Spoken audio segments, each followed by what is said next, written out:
Terra Viva, la planète dans tous ses états.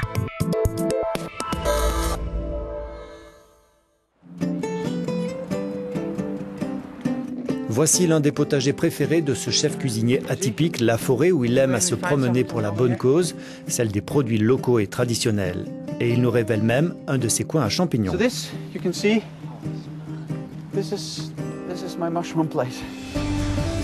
Nous sommes à Aarhus, au Danemark. Thorsten Schmidt est l'un de ces chefs scandinaves qui hissent au plus haut de la gastronomie mondiale la cuisine nordique. Une cuisine naturelle, locale, saisonnière et totalement décomplexée. Quand on a fait le point sur les aliments que l'on travaillait, on s'est dit « Et on n'a pas de contraintes, on n'a pas les carcans d'une gastronomie classique, on ne doit pas se les imposer. » Donc on s'est dit qu'on était libre et qu'on pouvait faire tout ce qu'on voulait. La récolte d'oseille sauvage est rapide, Thorsten ne prend que ce dont il a besoin. Parfois, quand un apprenti qui élabore l'un de mes plats me dit « Chef, je pense que l'on pourra en mettre 10 ou 12 dans le plat », je dois lui rappeler « C'est moi qui les cueille et il y en aura seulement 3 ».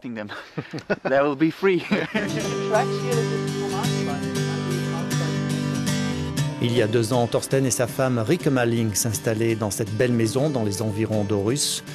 La cuisine largement ouverte est installée au centre d'un restaurant qui peut accueillir une 40aine de convives.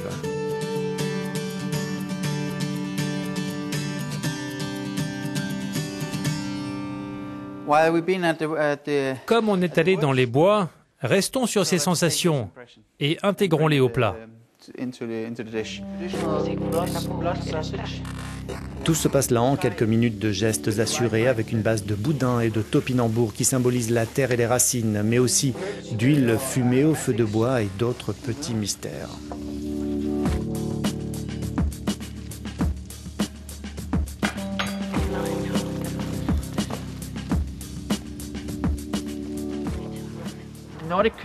La cuisine nordique, c'est davantage penser localement, utiliser ce qui se trouve à proximité, faire attention aux saisons. Parce que dans les pays nordiques, elles sont très marquées. Il y a le printemps, l'hiver. Ailleurs, les saisons sont plus chaudes tout au long de l'année. Comme on a ces saisons très marquées, on doit penser à ce qu'on va utiliser et à ce que l'on va conserver, fumer, saler, sécher pour la prochaine saison et en particulier pour l'hiver.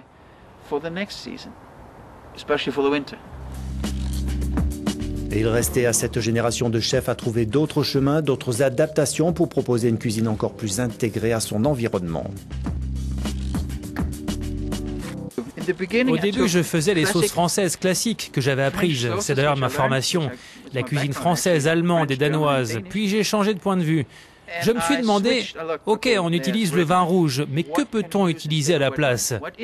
Qu'est-ce que le vin rouge? Un liquide aigre, il comporte 300 arômes et il est de couleur rouge. Ok, du jus de fruits rouges à partir de baies sauvages, des arômes, des herbes, de l'aigreur, on peut l'obtenir avec le jus, de l'alcool, on peut mettre de la bière, de l'hydromel, de l'aquavit ou du jus fermenté et on obtient de l'alcool.